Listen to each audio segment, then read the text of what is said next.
Hey, what's up guys? Jerome here from the Bonsai Supply, and today we have my Hackberry in the studio.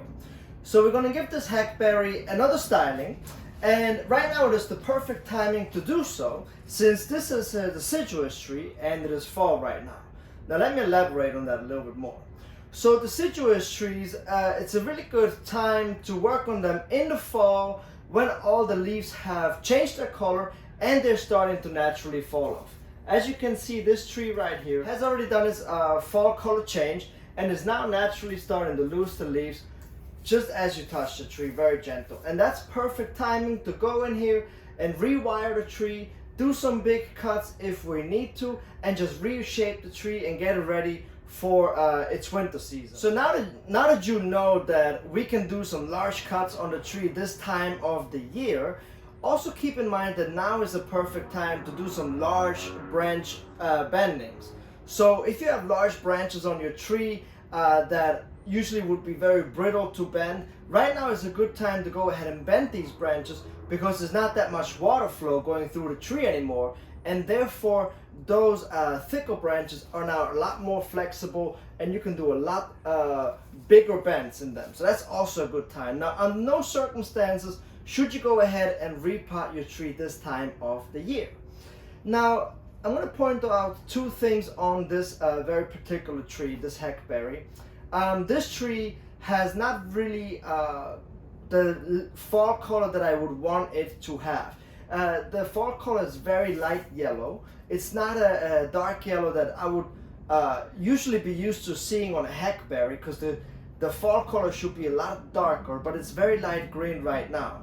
So my explanation for this to occur is that, number one, this tree came from Florida early last year. So it came from a different climate, and then we just moved to a new house about 3 months ago. So there's been a lot of moving around for this tree from one climate to another climate, which was very extreme. And then we moved from the west side of town all the way across down to the east side of town, which, you know, is a big move for a tree. So therefore the tree is not giving me the fall color that I want, which is okay, because I know that next year the tree will give me much better fall colors. Now, also something to keep in mind, that when you defoliate your trees in the summer dormancy, they will turn their leaves much later during the season. So the trees that you do not defoliate show their fall colors a lot sooner than the trees that you do defoliate. Now, this is not really a problem for the tree as it is just getting acclimated. And what I'm doing here, I'm just as you can see, I'm just touching the tree and the leaves just fall right off. And I'm just getting the tree ready for its next styling that we're gonna do. But I also wanted to point out, as I'm defoliating here, that we have another problem on this tree that is not really visible from the front right now. So if I take you around here to the back, you can see that this root back here has died back. Now, what may have occurred for this root to die back? There could be several reasons. One of the reasons why it died back, this root in particular, could be because of too much water. It could also be because of not enough water. Now, when I scratch this section here with my fingernail, this section seems very dry, which makes me think that the sprinkler system may have not hit this section of the pot while I was traveling. So what I feel like may have happened is that the sprinkler system may have not hit the tree in the section back here. Now what we're going to do is, after we defoliate this tree, we're going to take a Dremel and just carve out the dead section here to see what may have caused it. Now, if that section is very spongy and wet, then it may have been occurred from overwatering. Alright, so now that the tree is defoliated, I'm going to go ahead now and use my Dremel to carve into the root back here. And the reason why I want to do this now and not wait until spring to do that is because I want to see what the damage is back here. I want to see how much damage there is, and if there's a lot of damage and if I cannot figure out what may have happened, I may have to repot this tree again in the spring.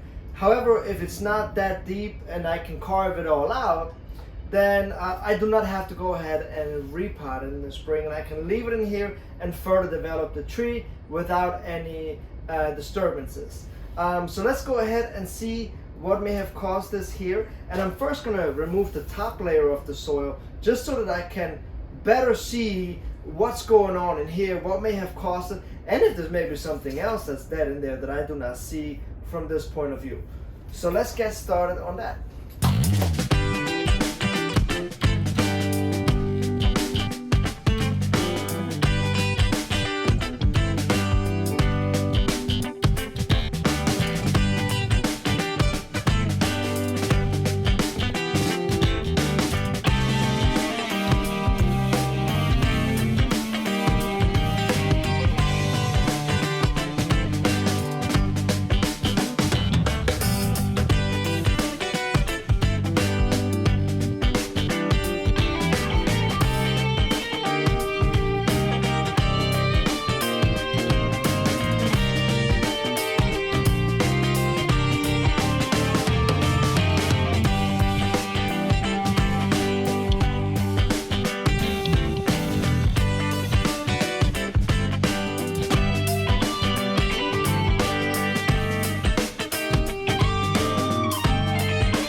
Wow, so this is a good sign. So as soon as I started removing the topsoil, I saw that there was a lot of feeder roots right on top, right underneath the top dressing here, which is an indicator that the tree is extremely healthy and that it has grown really a lot of roots in just under a year, which is a really good sign, means that the tree is healthy.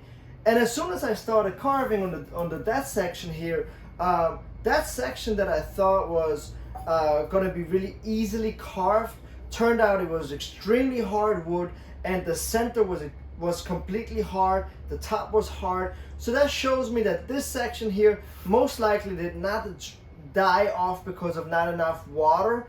It shows me that this section here was already dead when I initially repotted the tree in the spring of this year, and I just didn't see that section there. There may have been live tissue on top that then died back, because on both sides of that dead root, there's a lot of live tissue. So as soon as I realized that there's still live tissue on the side and the center is completely hard, rock hard, I stopped carving immediately, and I just cleaned up the edges around it of the live vein and then covered the live vein with cut paste. And that's just so that it prevents that section from drying out and keeps the moisture, which will then allow it to continue to roll over and heal. And so since that root is dead and hard, the live vein can roll right over that section and heal that entire root. So that's why I left it alone and then just covered it up again with fresh soil. Now this is a huge relief to see that there's not that much damage, and that was the only damage here on the tree. So now I can go ahead with confidence and continue to work on the tree and actually give it its next styling. So one of the things that I want to do here is I want to give all of these new branches that kind of grew out, I want to give them those branches more shape. And these two branches here, the sacrifice branches that I have here, I'm thinking of cutting this top leader here. I'm thinking of cutting it back here and then reshooting it from here, because this section here is so long and straight, and it is kind of difficult to overwinter it with such a big branch. So therefore I might think about cutting it back to here and then just giving this guy some shape here to give it a better apex in the future. I might actually go ahead and do that and take advantage of that. But what I'm going to do first, I guess, is start to wire all the branches and then start to place them. Everything that I see that's dead on the tree, any dead knobs, I'm going to clean those up.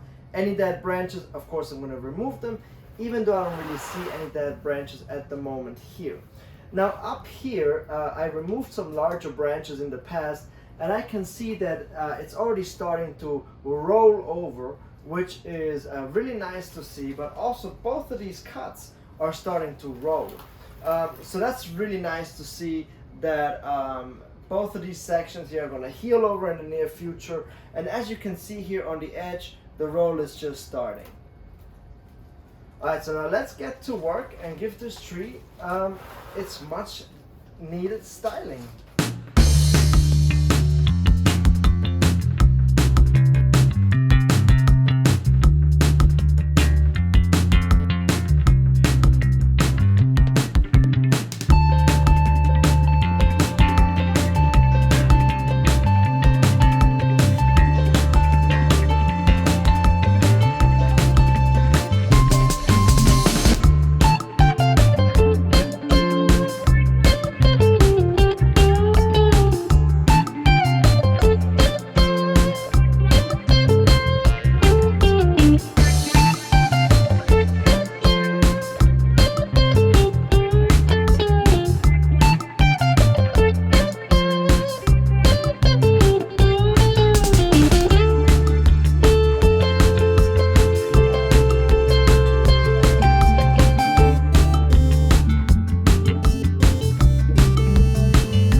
Alright, so as you can see, I kind of changed the design a little bit of the tree.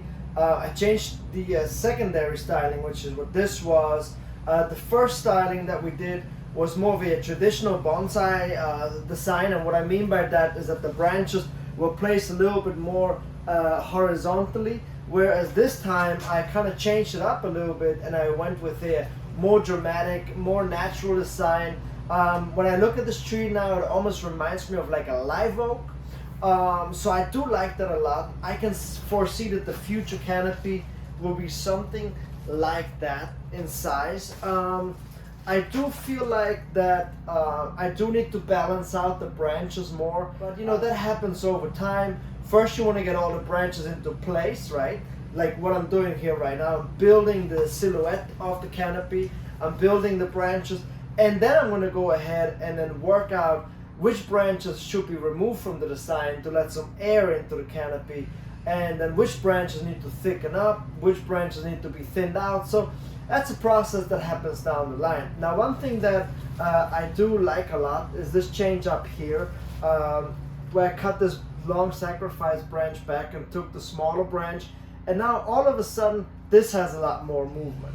And so what I did here, and that's what I would recommend you do with all deciduous trees, when you cut off larger branches, always leave a little section for a dieback, and that will die back now over this next couple months, and then in the spring this section here will be brown, and then I can cut that back at more of an angle, and that's a lot safer approach to work on the deciduous trees versus cutting it flush back right from the beginning. So I really hope that you guys enjoyed today's video. Please let me know what you think of this secondary styling now. Would love to hear what you guys have to say.